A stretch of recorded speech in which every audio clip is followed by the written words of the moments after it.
నాకు అక్కర్లేదా ఆ రాజ్యం అన్నాడు. ఎందుకు అక్కర్లేదు, నాకు సత్యం కావాలి, మా నాన్నగారిని సత్యప్రతిష్ఠితుణ్ణి చెయ్యాలి, మా నాన్నగారు ఇచ్చినటువంటి మాట నిలబడాలి, అందుకని నాకు రాజ్యం అక్కర్లేదన్నాడు. ఎన్ని కష్టాలొచ్చి మీద పడిపోనివ్వండి, ఎన్నడూ అసత్యం పలకలేదు, ఎన్నడూ సత్యాన్ని విడిచిపెట్టలేదు.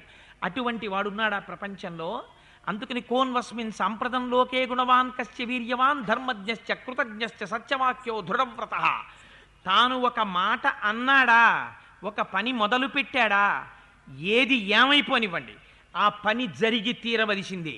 ఇంకా ఆగడం కానీ, లేకపోయినట్టయితే అవాంతరం వచ్చిందని భయపడిపోవడం కానీ, లేకపోతే మొదలుపెట్టినటువంటి పని చాలా సంతోషంగా మొదలుపెట్టేసి రోజు రోజుకి కృషించిపోయి బెంగ పెట్టేసుకుని వెనుక్కి తీయడం కానీ, ఇటువంటి లక్షణాలు ఉన్నవాడా?